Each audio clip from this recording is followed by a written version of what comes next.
a bird on a tree.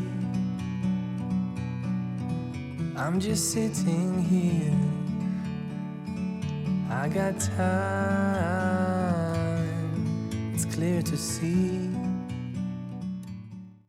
On essaye d'aller vers le côté russe dans un tunnel qui sent pas que la lavande. La route est défoncée dans le tunnel. J'ai vu le gars de devant qui freinait au dernier moment. Là, c'est compliqué. Mais non. Je sais pas si tu étais en train de manger une boîte de sardines, mais c'est rien.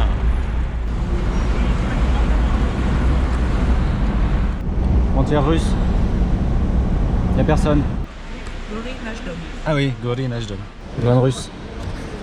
Donc on vient de rentrer en Russie, on suit un camion biélorusse, ça a pris 4 heures.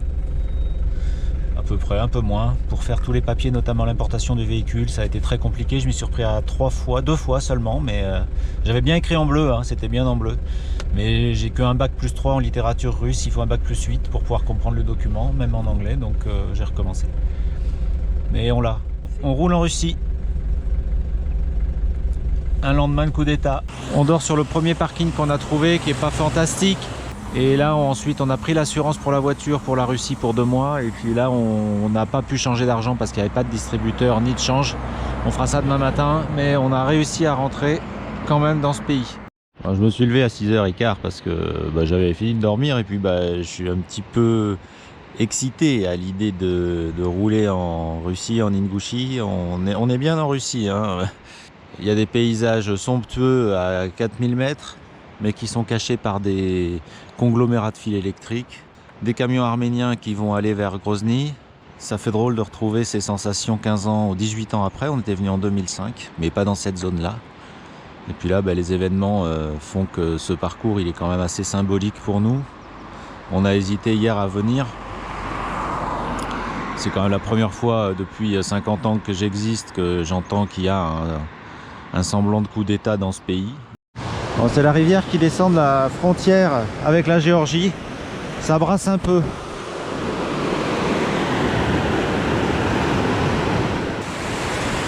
Je voudrais pas être un saumon qui a besoin de remonter. Il y a bien un Dieti sur le bus. C'est le bus scolaire. Et on est lundi, donc j'espère qu'ils vont aller au boulot. Lada Granta, immatriculé 15. 15, c'est Vladikavkaz. C'est la zone où on est là. Bon, on a super bien dormi en Ingouchie. On a fait 4872 km pour arriver en Russie, donc c'est quand même pas à côté. Et là, on va vers Vladikavkaz et Grozny. Alors à la station Standard, il n'y a aucun problème pour changer des roubles. Il n'y a pas du tout de bureau de change, mais on s'est débrouillé avec la dame de la caisse de l'essence. Donc j'ai des billets de 1000 roubles, j'en ai trop. J'ai 16 000 roubles. Ça fait 200 $. Donc c'est quand même la classe. Et l'essence est à 50 centimes d'euros. Donc ça c'est bien. On arrive à Vladikavkaz. Alors on va pas rentrer en ville, on préfère aller dans Grozny. C'est plus cosy. C'est une 2 voies, mais il n'y a pas de trou. Elle est bien lisse, elle est large. Alors heureusement qu'elle est large parce que des fois il double sur la ligne rouge. On est bien en Russie, vu la taille du drapeau et de l'étoile. Donc on rentre dans Vladikavkaz quand même. Donc Vladimir du Caucase, ça c'est ma traduction, mais je pense que je suis pas loin. Donc là on est sur la route entre Vladikavkaz et Grozny. On en a pour une centaine de kilomètres. On va rouler tranquille parce qu'on a tapé un peu fort dans un trou en ville. On a eu la trouille d'avoir abîmé quelque chose. Et Bulot Jovial nous a dit non, non, c'est bon. Je me suis fait une petite... un bleu.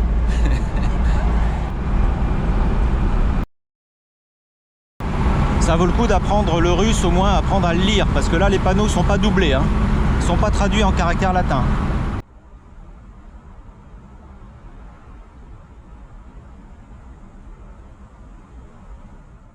Cela dit, il n'y a pas marqué que c'est interdit aux piétons, c'est juste interdit au vélo. Bon, avec les scouts tchétchènes armés jusqu'aux dents, on va privilégier le dialogue. On arrive en ville, on est accueilli par la famille Kadyrov. Là c'est Ramza, c'est le fils. On est train de passer le kilomètre 5000 du voyage à l'entrée de Grozny. Ça y est, on est garé dans Grozny. Sur une place en centre-ville avec Poutine et Kadyrov.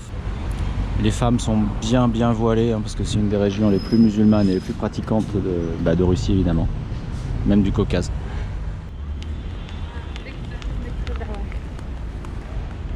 C'est l'immeuble des profs de maths.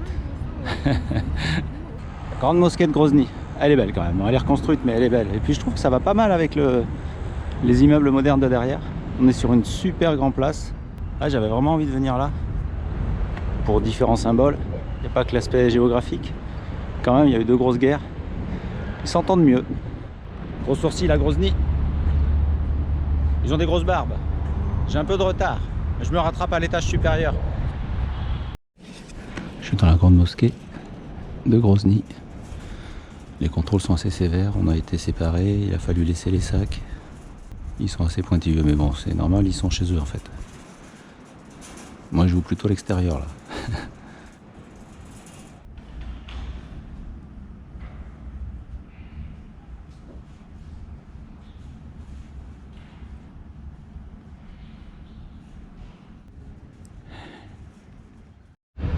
Je ne sais pas si vous ressentez les mêmes émotions que nous, mais bon, on est en train de visiter la mosquée de Grozny quand même.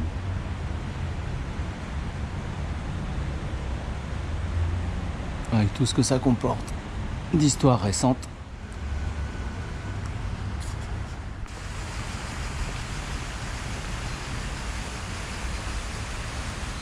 Ça c'est du jus de fraise grenadine d'après le gars. On va voir ça.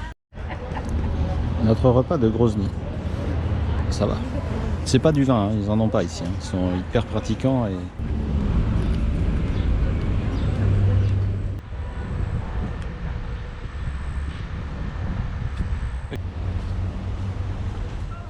C'est simplement du lierre. Hein.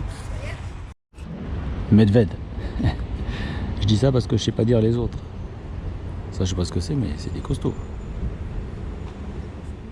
Petite route de montagne à la sortie de Grozny. On va vers le Daghestan. Alors rivière Terek, on est en Tchétchénie et de l'autre côté de la rivière on entre au Daghestan. Et on va reprendre une route un peu plus importante vers Astrakhan.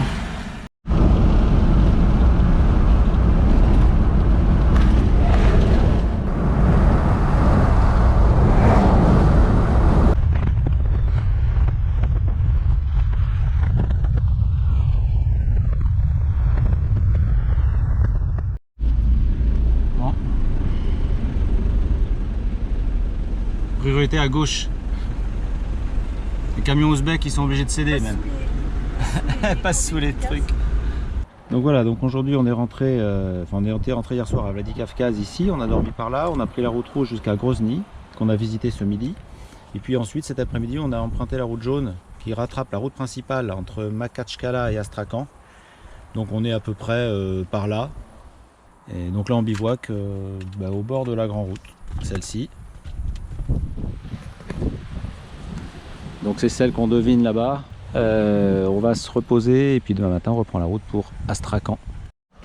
J'ai quand même acheté du kvass et j'en ai bu, vous avez vu les 2 tiers de la bouteille. Hein. Alors message pour Gilles, c'est pas du vomi, hein. C'est assez bon, c'est assez fruité, c'est un tout petit peu pétillant, un tout petit peu fermenté, c'est frais, c'est une boisson plutôt agréable. Voilà, ça vaut pas la bière, mais bon ils n'en boivent pas en fait. Donc, le kvass, c'est les citernes jaunes qu'on trouve au bord de la route. Bon, on a super bien dormi au Daghestan, dans la nature. Et puis au réveil, on a les vaches et les chiens qui viennent nous parler. Mais par contre, ils ont un accent, c'est un peu fatigant. On comprend pas trop ce qu'ils disent en fait. Petit déj. Et on retourne vers Astrakhan. On continue le parcours vers le Kazakhstan. On a quand même dormi dans la nature au Daghestan. Là, aujourd'hui, on se dit qu'on est content. Dans 20 ans, si on est encore vivant, on se dira ah oui, quand même, on a fait ça. From up here, the world seems small. We can sit together. It's so beautiful, you and me. We meant to be in the great outdoors.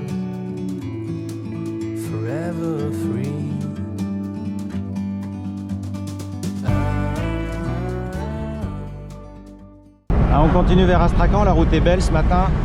Elle est pas déserte, il y a quand même de la circulation. Et beaucoup de camions, évidemment.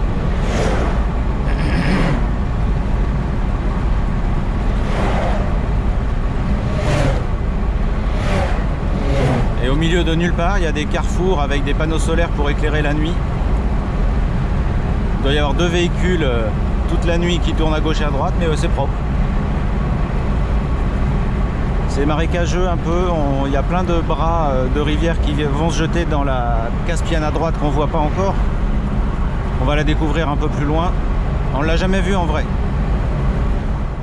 Voilà une route russe classique.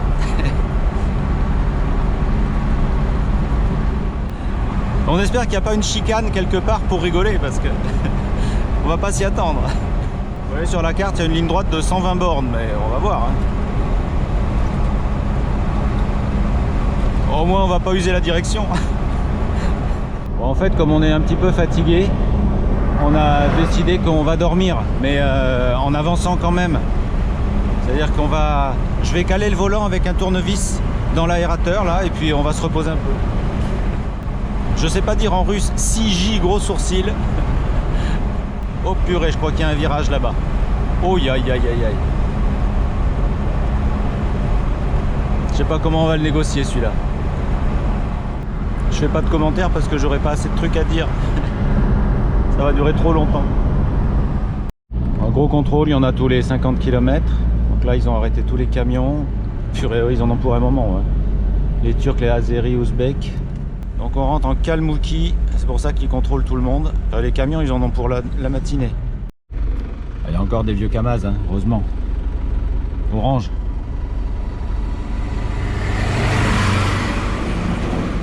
Bon, on vient de rentrer en Kalmoukie. On a été contrôlé pendant 20 minutes. Ils m'ont emmené dans un bureau pour me poser quelques questions pour savoir d'où on venait, où on allait, pourquoi. Et puis ils ont enregistré les passeports. Ils nous ont libérés, ils ont été corrects. Il y en a un qui parlait un petit peu anglais. Par contre, pour prendre la bretelle côté gauche, c'est plutôt facile. Franchement, ça va. Normalement, avec un doctorat de couture, on est bon là. Faut pas se louper parce que le prochain point on peut faire demi-tour, il est à 140 km, alors faut bien lire. Bon, on est posé à l'hôtel à Astrakhan, un tout petit hôtel super bien tenu par 2-3 dames hyper sympas. Et on va voir le Kremlin d'Astrakhan qui est derrière la palissade là. Le Kremlin d'Astrakhan, il est beau, hein. Il est quand même imposant. Ah, c'est bon, je peux sortir mon drone. Ah, j'osais pas, mais c'est bon, je vais le faire. On est dans le parc, dans l'enceinte.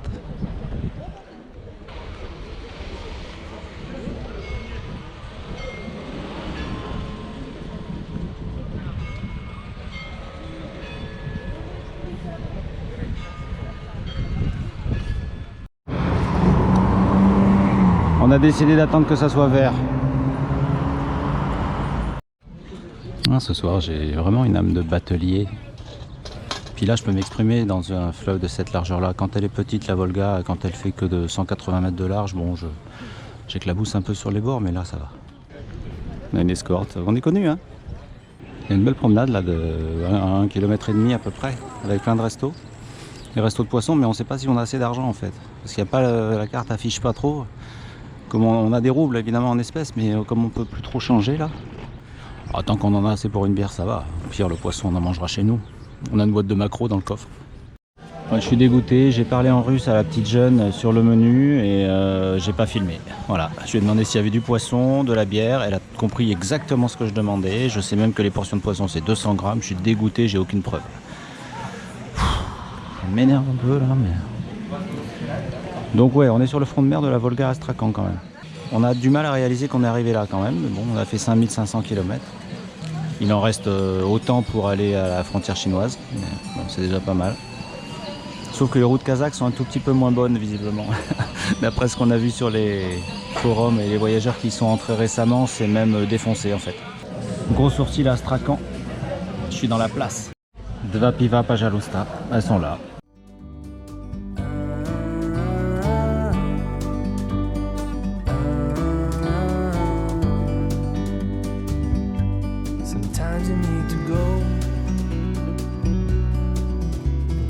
step back to see the truth around you. From a distance you can tell